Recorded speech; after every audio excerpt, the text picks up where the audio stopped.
A gente vai conversar agora com Gustavo Sampaio, que é professor de Direito Constitucional da Universidade Federal Fluminense e vai ajudar a gente a entender os meandros jurídicos desse caso e dessa investigação. Tudo bem, professor? Bom dia, obrigado pela conversa. Bom dia também a você e a todos que nos acompanham aqui na CNN Brasil.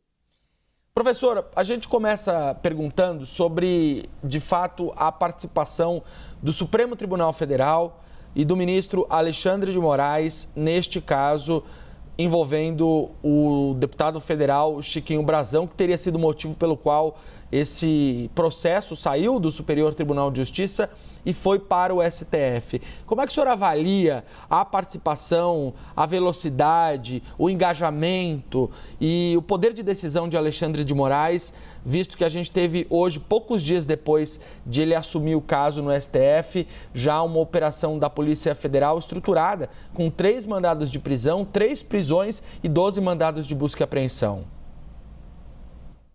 É um magistrado rápido, expedito, extremamente rigoroso e prontificado ao trabalho.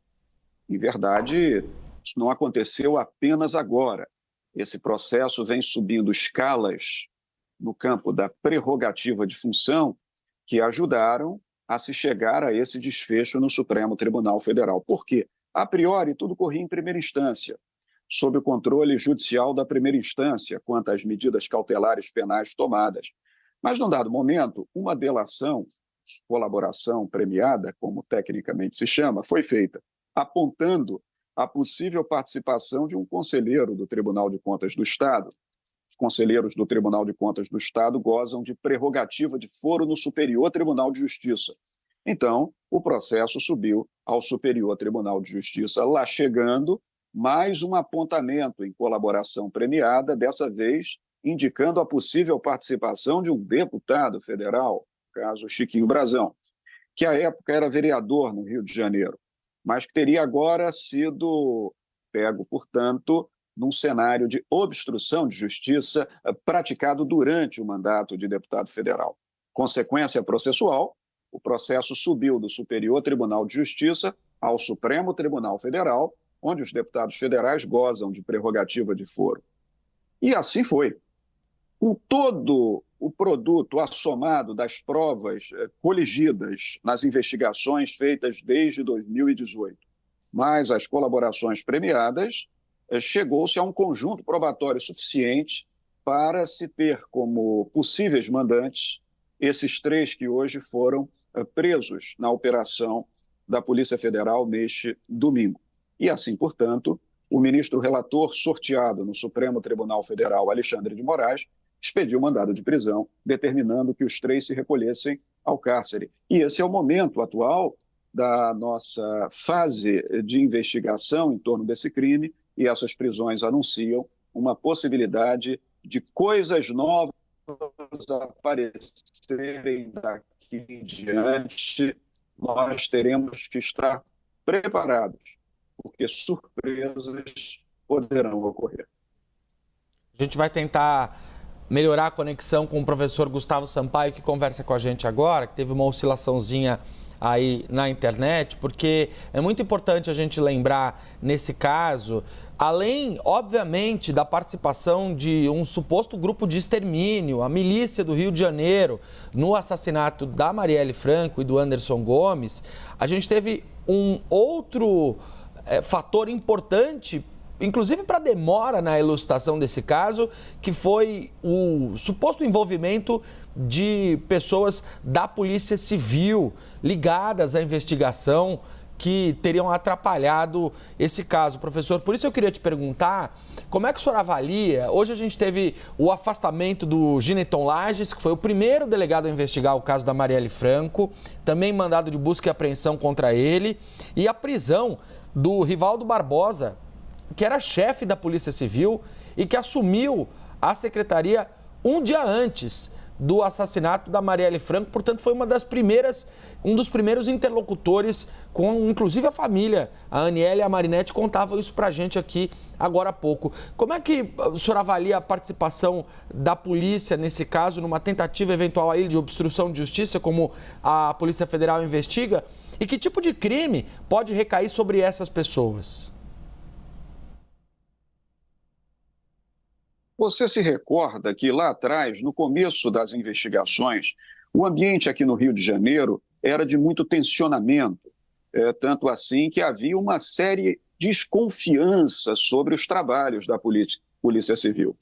Naquele tempo, chegou-se a pedir, inclusive, chegou-se a se aventar perante o Superior Tribunal de Justiça um incidente de deslocamento de competência para que as investigações passassem para a Polícia Federal. Isso foi negado pelo Superior Tribunal de Justiça, porque não havia fundamentos de que a Polícia Civil do Estado do Rio de Janeiro estaria, de algum modo, comprometida no curso dessas investigações. As coisas arrefeceram, voltaram para o campo estadual, permaneceram sendo investigadas por aqui, até que já agora no governo Lula, com Flávio Dino, então ministro de Estado da Justiça e Segurança Pública, o ministro ofereceu o apoio da Polícia Federal para que as coisas transcorressem de uma forma melhor. Então, eu estou dizendo isso só para nós recuperarmos uma memória histórica recente, para notarmos que já havia séria desconfiança sobre os trabalhos da Polícia Civil. Não que a instituição toda mereça desconfiança, claro que não, mas desconfiança de que alguns de seus agentes pudessem estar, de algum modo, dificultando o trâmite das investigações, embaraçando o tramitar do processo investigativo a ponto de comprometer o resultado, que seria o de indicar exatamente os mandantes desse bárbaro crime. Então, essa desconfiança não é recente. Agora, é claro, é preciso separar o joio do trigo. É preciso agora, nesse momento das investigações, avaliar, até para que o comprometimento não caia sobre a instituição, que não merece comprometimento, é preciso avaliar quem dentro da instituição possivelmente terá tido envolvimento comissivo ou omissivo, ou seja, envolvimento por ação ou por omissão, no sentido de retardar o curso investigativo, embaralhar o processo de investigação e comprometer com isso o apontamento delicado, porém necessário, de quem efetivamente teria orquestrado essa operação criminosa. Então, eu posso dizer, é o momento mais importante de tudo que tem acontecido desde 2018 e agora, com a prisão de um conselheiro do Tribunal de Contas do Estado, de um deputado federal e do ex-chefe da Polícia Civil, novos fatos poderão acontecer de modo a que essa teia criminosa possa ser efetivamente identificada e, com isso, a sociedade ter o merecido esclarecimento sobre todo esse homicídio ocorrido em março de 2018. Professora Basília Rodrigues também tem uma pergunta para você. Obrigada, Pedro. Oi, professor, tudo bem? O senhor, como especialista em direito constitucional e falando aí diretamente do Rio de Janeiro, tem uma visão ainda mais precisa sobre este caso do que nós, jornalistas, eu tenho certeza disso. Além da questão processual, do sobe e desce, né, desse elevador do processo que agora chegou ao Supremo Tribunal Federal, eu queria que o senhor falasse um pouco das provas, do que pode qualificar ou agravar a pena deste crime.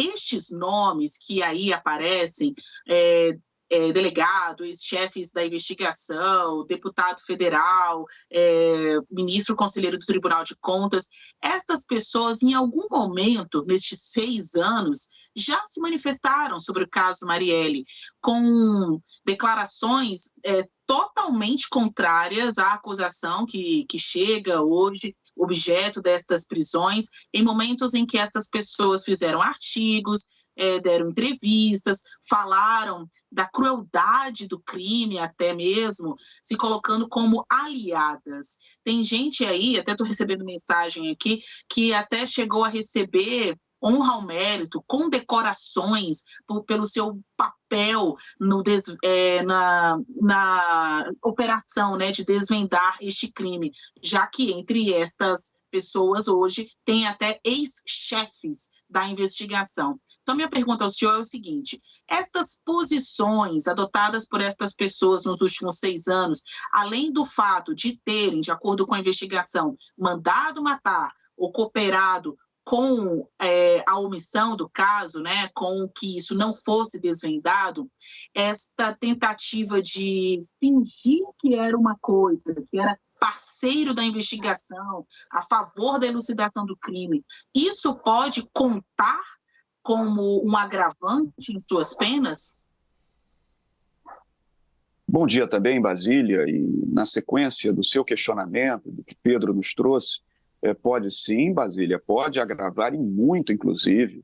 E como você bem falou no começo da sua ponderação, nós estamos aqui no Rio de Janeiro. Esse estado não é um estado para iniciantes, não, Basília. Isso aqui é de alta complexidade.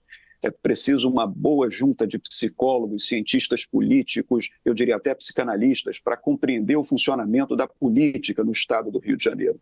Estamos numa cidade, numa região metropolitana e num estado, repito, de alta complexidade.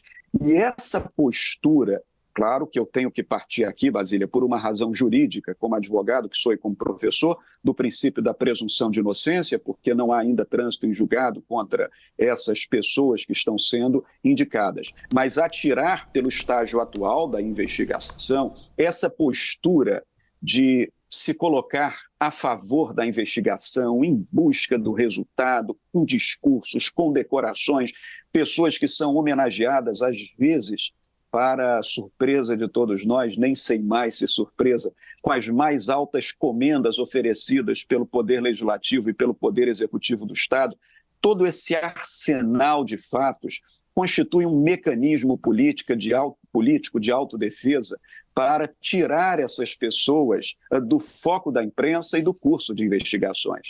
Às vezes, para evitar que pessoas estejam na desconfiança como autores de crimes, faz-se com essas pessoas a imagem de quem, em verdade, defende a ordem jurídica, o regime democrático, a vida, os direitos humanos, e muitas vezes é a antítese disso que corresponde à realidade dos fatos, Basília. Então, já indicava esse comportamento desde aquele tempo que certas autoridades estavam preocupadíssimas, coloco aqui no superlativo, em criar um cenário, uma fachada de autodefesa para que elas jamais estivessem sob desconfiança. Muitas vezes, quando nós vemos quem é agraciado com medalhas importantes aqui no estado do Rio de Janeiro, ficamos colhidos de uma boa surpresa, Basília. Então, na verdade, agora as investigações trazem à sociedade, repito, porque é meu dever de ofício repetir,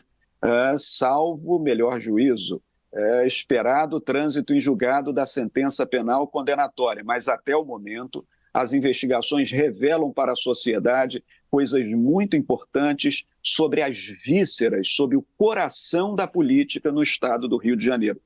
Identificar os reais autores desse delito de homicídio que fulminou a vida de uma vereadora democraticamente eleita e de seu assessor, que conduziu o veículo naquele momento, é fundamental para retirar a máscara, para retirar esse véu que se coloca à frente da política do Estado do Rio de Janeiro e dizer à sociedade quem efetivamente é bom político, quem efetivamente age em proveito da sociedade, do direito, da ordem democrática, dos direitos humanos e quem é criminoso.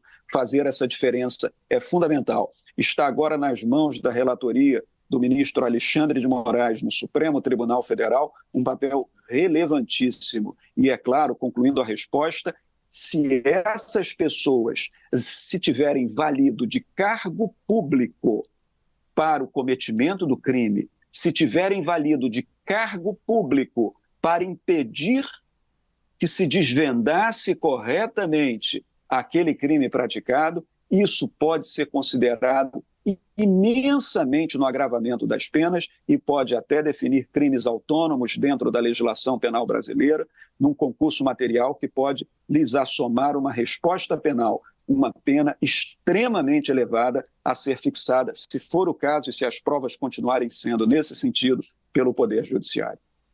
Muito obrigado, professor Gustavo Sampaio, professor de Direito Constitucional da Universidade Federal Fluminense, que conversou aqui com a gente hoje. Obrigado, professor. Eu que agradeço, Pedro, Basília, desejo a todos um bom jornal e que justiça efetivamente seja feita, porque disso depende a democracia do país.